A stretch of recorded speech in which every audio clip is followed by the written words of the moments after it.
Bonjour à tous et bienvenue pour cette capsule d'astrologie spéciale en l'honneur de notre cher Neptune qui, lui, traverse le signe des poissons tout doucement et cette année, on le sait, fait un carré majeur avec Jupiter, qui est un carré qui est plus ou moins juste depuis le tout début de l'année, janvier, jusqu'à septembre de cette année 2019.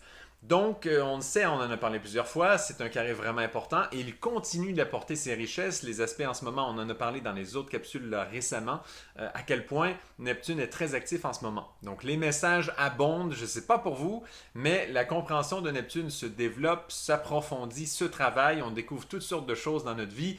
On ne sait pas nécessairement que c'est en lien avec Neptune, mais c'est quelque chose qui est mastiqué par beaucoup de personnes. Moi, en tout cas, dans mon entourage, c'est le genre de sujet qui se travaille énormément.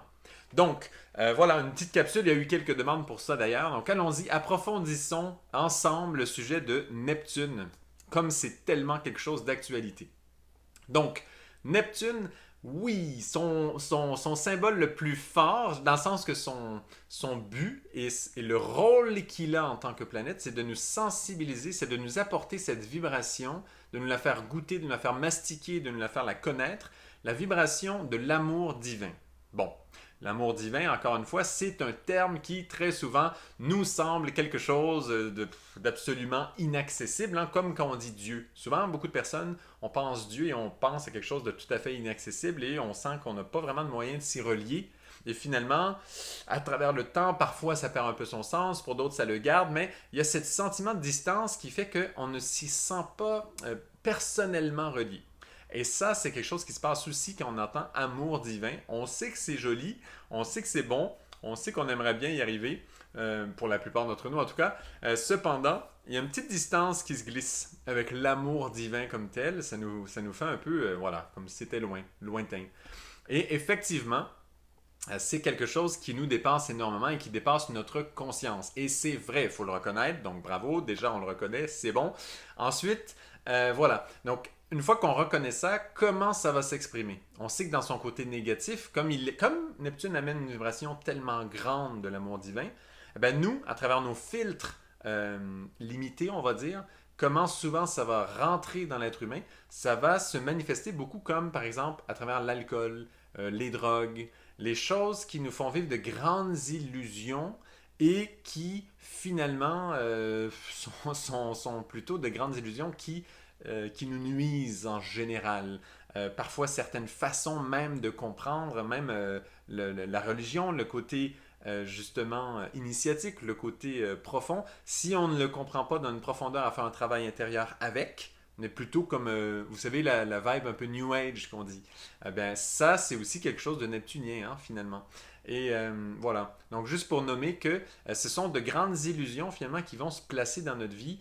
Pourquoi de grandes illusions? Parce qu'il y a le potentiel d'amener quelque chose de très grand qui dépasse notre conscience, mais à travers nos filtres, on reçoit qu'une infime partie de ça, et souvent, ça se manifeste de cette façon. C'est pour ça que ça vaut la peine de l'approfondir, Neptune, et de doucement rapprocher cette vibration de nous. Et c'est le travail qui est proposé en ce moment avec le fameux carré Jupiter-Neptune. Donc c'est quelque chose de très spécial, hein, je l'ai mentionné souvent. Mais bon, voilà, c'est le moment de le déguster. Donc on voit un peu comment il se manifeste chez l'être humain. Ça va aussi être des inspirations, un contact avec des musiques élevantes, mais qui nous amènent vraiment dans des régions spéciales, intenses, fortes. Et encore là, il y a tout un niveau, en fait, une fluctuation en fait, de niveau d'énergie. Mais ce qui est certain, c'est que ça nous y apporte. Ça amène tout ce monde riche. Et quand on dit que ce sont des illusions, souvent, c'est que c'est quelque chose qui n'est pas vraiment ce qui serait adapté à nous. C'est quelque chose qui est un peu à côté, qui n'est pas tout à fait adapté à nous. On croit que ça l'est, ça ne l'est pas. Et finalement, on l'a un peu difficile parce qu'on a mis nos énergies dans quelque chose qui était à côté. Donc c'est ça un peu les illusions. Ça ne veut pas dire que c'est quelque chose qui existe aucunement dans aucun plan, dans le monde invisible et tout. Probablement que ça existe à un endroit. C'est pas ça le point. Le point, c'est que pour nous maintenant, on n'est pas capable vraiment d'y avoir réellement accès. Donc c'est pas un vrai vécu. Ça ne va pas nourrir notre vie intérieure. Donc ça devient une illusion. Donc voilà, bon. On pourrait vraiment allonger ce sujet-là et le définir, mais passons plutôt au symbole en fait de Neptune. Neptune, c'est bien sûr le fameux trident à trois branches Voilà, donc il y a une branche au milieu et une branche de chaque côté. Donc ce fameux trident, quel est justement son symbole et comment ce symbole-là vient nous parler de l'amour divin en fait? Eh bien, il y a un symbole très puissant caché derrière ce trident. Il s'agit de ce qu'on appelle en sciences initiatiques, en sciences ésotériques, les trois loges. Bon, les trois loges, ça semble un peu spécial là, le mot loge déjà en général il y a des connotations particulières, mais vraiment, je vous rassure, c'est très très très très correct là, très accessible. Donc, allons-y. Euh, Trois loges. Donc, il y a bien sûr, en général, en tant qu'être humain, on connaît hein, le bien et le mal. C'est quelque chose auquel on se relie facilement. Et très souvent, justement, on relie le bien à Dieu et le mal au diable, quelque part. Hein? C'est quelque chose de très commun. Mais en réalité, les choses sont un peu plus profondes que ça. Il y a une autre loge en plus qui fait que ça donne un peu de profondeur à tout ça. C'est comme une troisième dimension, quelque part. Il y a le mal, quelque part, qui se manifeste. Le bien vient pour réharmoniser, rapporter un équilibre, rapporter la vie. Et le mal, lui, toujours se manifeste, réagit, réagit, réagit. Et ça fait tourner la roue, en fait. Ça fait vraiment bouger les énergies énormément. Et dans notre vie, nous, en tant qu'êtres humains, on est souvent là, pris dans cette trappe de la décision entre le bien et le mal. Vous savez, l'idée là, de l'ange un peu malin d'un côté et de l'ange plus lumineux de l'autre. Et là, on sent qu'il y a les deux conseils, mais lequel est-ce qu'on va écouter? Lequel est-ce qu'on va choisir? On sent souvent qu'on est pris dans ce choix, cette dualité en fait de l'être humain, que l'être humain vit tellement, donc que nous vivons tous. Donc ce choix-là entre le bien et le mal. Et ça vient jouer dans notre compréhension des choses. Cependant, ben, et justement, en fait, ce sont là deux loges. Hein. Le loge, on va dire, du mal, quelque part, la loge noire, et la loge blanche du bien. En général, c'est un peu ça qu'on donne comme symbole. Et donc, il y en a une de chaque côté de ce trident. Et au milieu, il y a ce qu'on appelle la troisième loge. Et la troisième loge, justement, elle nous connecte, en fait, nous connecte au divin. Parce que le divin, il n'est pas limité au bien. Il va plus loin que le bien. Non pas qu'il est bien et mal, c'est pas ça le point. C'est vraiment pas ça. Il ne s'agit pas de le redescendre plus bas. Il s'agit de le faire monter encore plus haut. Parce qu'en fait, le divin dépasse les idées, la compréhension du bien qui est à un certain niveau. Hein? Et ça, ce sont des notions extrêmement subtiles. Évidemment, on pourrait argumenter de toutes sortes de façons sur ces choses. Mais je voulais juste amener cette vision-là pour aller encore plus loin maintenant quand on pense à soi-même dans notre vie et justement le message de Neptune par rapport à nous, comment c'est accessible. Parce que cette idée des loges, quelque part, ok, on comprend, c'est comme un principe, c'est une idée, c'est un concept, on pourrait dire, et on le vit plus ou moins. Mais c'est quelque chose qui est quand même aussi très grand et duquel on se sent aussi avec une certaine distance. Cependant, là, cette fois-ci, on va vraiment l'appliquer à soi-même. Parce que qu'est-ce qu'on vit en tant qu'être humain? Eh bien, on a nous-mêmes, donc on va appeler ça notre personnalité. On a notre corps physique, on a des émotions, notre corps émotionnel, puis on a notre pensée, notre corps mental, on va appeler. Et donc, on a toute cette chose qui représente notre personnalité, qui représente nous, en fait. Et dans cette personnalité, eh bien, c'est comme un peu un terrain. Un terrain pour vivre justement notre incarnation, vivre notre vie, apprendre des choses, que l'esprit se manifeste, enrichir tout ce qu'il y a autour de nous, faire passer la lumière de l'esprit au maximum dans nous, en fait. Et donc, on a cette personnalité qui, quelque part, on peut la représenter un peu comme notre conscience, notre propre conscience à soi, et qui quelque part, on a la responsabilité de s'occuper de cette fameuse personnalité, de notre corps physique. C'est pour ça qu'il faut bien se laver, bien se présenter, bien s'habiller. Voilà, donc au niveau physique, il y a tout un soin qu'il faut avoir, hein, bien sûr, faire de l'exercice, faire tout, bien s'alimenter, toutes les choses qui font que notre corps physique est en bonne disposition. Même chose pour le corps astral, le corps émotionnel, c'est la même chose. Pour nos émotions, il faut bien s'alimenter. De quoi est-ce qu'on va se nourrir notre corps émotionnel pour être en mesure d'être bien, d'être en santé, d'être justement bien. Pourquoi on dit être bien? Parce qu'on est dans le bien, justement dans cette jeu de force entre le bien et le mal. Il y a le mal qui nous gruge et quelque part à travers les années, on le sent. Le mal qui vient nous chercher et qui nous fatigue et qui a toujours des petites maladies, il y a des petites choses qui se pointe de temps en temps. Et il y a toujours le mal qui est là et qui vient gruger une partie de notre personnalité, de notre corps physique, émotionnel, mental. Parce que dans le corps mental, c'est la même chose. Il faut aussi de l'alimenter de bonnes pensées. Quels sont les sujets qui vont nourrir notre corps mental? À quoi est-ce qu'on va penser? Sur quoi on va poser notre pensée? Où est-ce qu'on va avec notre pensée? C'est très important. Même chose. Parce que là aussi, pour qu'on soit bien, il faut être dans le bien. Et même chose, il y a des pensées aussi négatives qui traînent, évidemment, tout le monde le sait. Donc il y a toutes ces choses-là qui traînent autour. Et donc voilà. Donc on voit que notre personnalité est un peu ce terrain qui nous appartient.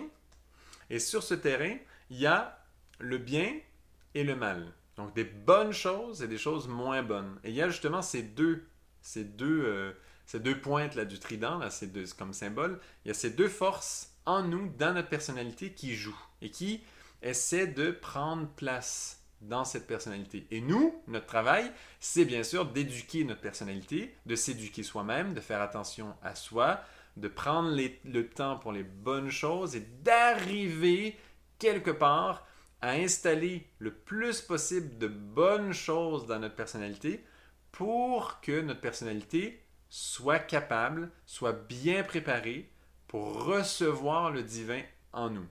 C'est bon? Là, vous voyez que la troisième pointe du trident arrive. Parce que jusqu'à maintenant, on était dans le bien, le mal. Vous voyez, ça, c'était très clair.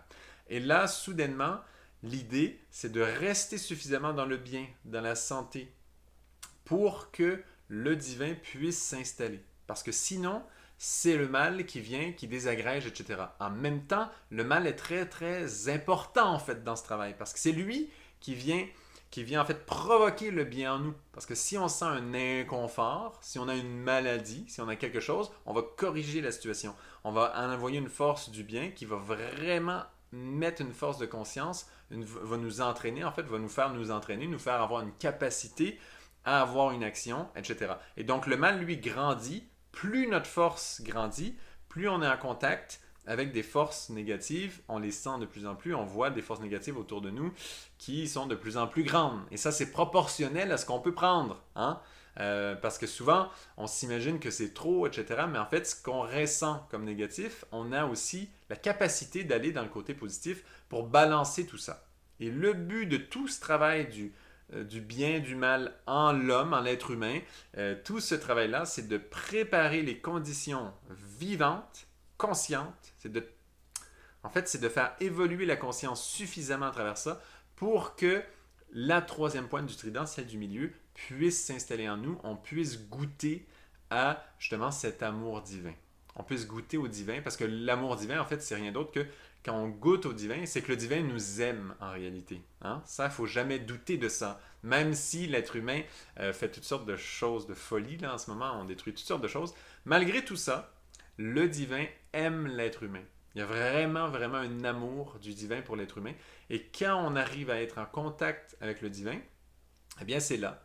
C'est là qu'on sent cet amour divin. C'est très simple en fait, l'amour divin. C'est rien de compliqué. L'amour, c'est simple. Vraiment, c'est simple. Il suffit d'ouvrir le cœur, il suffit d'être prêt, d'être disponible. Et ça y est, ça coule. Et donc, vous voyez un peu ces trois pointes du trident de Neptune. Et Neptune, c'est ça qui nous amène.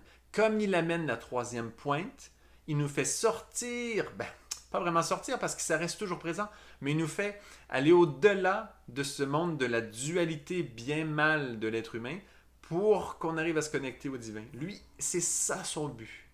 Donc, si notre balance, notre polarité bien-mal est tout croche, tout de travers, on s'en occupe pas, ni du corps physique, ni du corps émotionnel, ni du corps mental, eh bien, effectivement, qu'est-ce qui va pouvoir passer comme amour divin? Ça va être limité par nos propres limites à soi-même. Hein? Ce n'est pas le ciel qui nous limite, c'est nous-mêmes. Et donc, ça va être limité par ça. Ce qui va passer va être justement des manifestations un peu plus mineures, un peu plus même nocives, en fait, que j'avais mentionné au début. Drogue, illusion, toutes sortes de choses étranges. Donc voilà. C'est plutôt ces choses-là qui vont prendre la place, en fait. Et bon, voilà. Donc ça, c'est la grande connexion entre justement ce fameux trident et l'être humain et à quel point c'est quelque chose qui nous touche. Et donc Neptune, lui, vient nous faire sentir que que le divin, en fait, ce n'est pas si simple. C'est quelque chose qui est beaucoup plus grand. Cette distance énorme qu'on sent avec Dieu, Neptune parle de ça en tout temps. Il porte cette vibration-là. Et donc, c'est quelque chose qui n'est pas nécessairement évident à travailler. Vous voyez, comme c'est un sujet souvent qui est un peu, on le voit rapidement, puis finalement on comprend plus ou moins, et bon, ça passe quelque part. Mais il faut savoir que c'est parce qu'il porte cette idée de l'amour divin en lui, Neptune, c'est son rôle, il nous amène ça à nous. Et là, on vient toucher un autre sujet qui est tout à fait relié à Neptune, c'est celui, on parle souvent dans beaucoup de traditions, je dirais, spirituelles ou même religieuses, on va parler de la nature supérieure ou du moi supérieur ou du moi divin. En tout cas, il y a toutes sortes de traditions qui le disent de façon toute différente. Eh bien, ce moi supérieur-là, eh bien voilà, Neptune nous montre aussi qu'il ne faut pas s'illusionner qu'on est dedans alors qu'on est juste en train d'utiliser notre personnalité pour faire du bien. Parce que là, on reste dans notre personnalité. Parce que ce moi supérieur est au-delà de la personnalité. Il a d'autres fonctions. En réalité, nous avons d'autres corps qui sont en train de se développer. Moi, je me suis beaucoup intéressé à ce sujet. J'ai étudié justement avec des grands philosophes, des grands sages que j'aime beaucoup. Et voilà, c'est un peu, pour moi en tout cas, à mon niveau, à moi, c'est ce que j'ai réussi à apprendre de ça. C'est ce qui ressort beaucoup pour moi. C'est de se rendre compte que dans notre vie quotidienne, nous sommes toujours dans notre personnalité, dans cette lutte bien-mal, etc. On est toujours plus ou moins pris dans ça, même si on arrive à se mettre un peu au-delà de ça pour avoir un point de vue avec un peu de recul. C'est juste qu'on va dans notre mental et on y pense et on voit un peu mieux. Mais en réalité, on reste presque toujours. Moi, on avait l'habitude de dire qu'on est à 99,9% du temps dans cette personnalité, dans ce jeu des forces. Et il y a parfois, c'est vrai, parfois un petit éclat, une petite lumière, un petit quelque chose, une inspiration particulière qui passe en nous. Et ça, c'est plus on travaille justement à cette polarisation bien-mal, quelque part, à aller préparer une conscience prête, toute prête, disponible de Neptune, eh bien, c'est là que justement cette conscience, cette individualité ou ce côté, ce moi supérieur justement va passer en nous et c'est là qu'on va le sentir. Mais pour l'instant, on le sent peu souvent. Donc s'illusionner qu'on est souvent dans notre moi supérieur, c'est une grande illusion. Je le dis parce que souvent en spiritualité, on voit les deux. On voit nature supérieure et nature inférieure. Et on a tendance à placer dans ça cette fameuse idée du bien et du mal. Nature inférieure, mal. Nature supérieure, bien. Mais c'est pas tout à fait ça. En fait, c'est pas ça du tout. En réalité, et le bien et le mal sont des jeux de force qui jouent avec notre personnalité. Et au-delà du bien et du mal, c'est là qu'on trouve la nature supérieure, notre individualité, ce côté, ce moi divin, et c'est là qu'on connecte avec le côté divin. Voilà, Neptune, des leçons en fait qu'il nous apporte ces temps-ci. Moi, je les vis là beaucoup. C'est vraiment ce qui me touche le plus en ce moment avec le travail de Neptune. Ça me travaille profondément. Et j'apprends vraiment à placer ces choses-là très bien. Cesser de voir les choses négatives comme faisant partie de ma nature inférieure. Parce qu'en fait, les choses négatives ne sont qu'une partie des forces, du jeu de force, des jeux d'entité qui essaient de s'accaparer en fait mon terrain, ma personnalité, mon corps, mes corps physiques, émotionnels, mental, qui essaient de s'accaparer cet espace, cette vie en fait, alors que cette même personnalité a aussi tout le bien qui est dedans. Hein? Donc toutes les choses bien qu'on fait, c'est aussi dans notre personnalité. Et en réalité, notre moi divin, notre moi supérieur, c'est bien au-delà de tout ça. Ça va être les grandes, grandes inspirations. Quand vraiment on sent, on touche là, on touche le divin, on trépigne, on est comme transcendé quelque part par une vie divine qui vient nous faire pleurer presque à chaque fois parce que c'est une vibration tellement intense. Voilà quand le moi supérieur nous parle. Et c'est Neptune qui vient nous montrer ça, déjà avec son symbole du trident, mais vraiment par sa vibration, par le fait qu'il apporte l'amour divin à l'humanité. Hein. C'est vraiment le cadeau, la bénédiction de l'amour divin Neptune. Donc voilà. Donc ça nous donne une idée un peu du jeu que Neptune fait avec nous. Il y a une autre interprétation, évidemment, ben, il y a plusieurs, hein, mais il y en a une autre que je trouve intéressante du trident de Neptune. C'est si on regarde aussi l'arbre de vie Hein?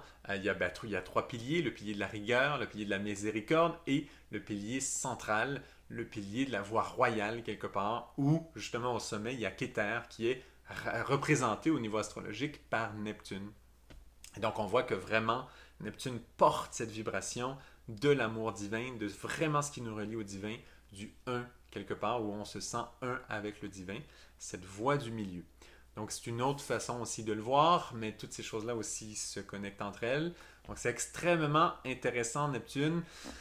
Donc voilà, j'espère que cela vous a plu. Je ne veux pas m'allonger en me répétant sans arrêt, donc merci beaucoup et j'espère que vous appréciez. En passant, n'oubliez pas, si vous voulez regarder les capsules vidéo de Astromag, hein, pour 2 mois, je remplace Marie-Claude, l'astrologue d'Astromag. Je la remplace pour simplement, voilà, qu'elle ait des vacances et tout. Et ça me fait vraiment plaisir. Donc, je vais mettre en lien, évidemment, ces vidéos d'Astromag. Donc, vous êtes bienvenus d'aller voir parce que là, on fait signe par signe, en fait, l'astrologie signe par signe, chaque semaine. Donc, il y a beaucoup de détails. C'est très intéressant. Moi, je vous invite à regarder. C'est certain qu'au niveau du temps, on est limité. On peut souvent pas aller approfondir tellement parce qu'on a 12 signes à faire et tout. Bon, c'est tout un concept. Et donc, voilà. Quand même, je le mets en lien, donc vous pouvez aller voir ça, c'est super intéressant. Merci beaucoup. N'oubliez pas de liker, partager, commenter, vous abonner, activer la cloche de notification, tout ça. Et à très bientôt pour une autre capsule d'astrologie.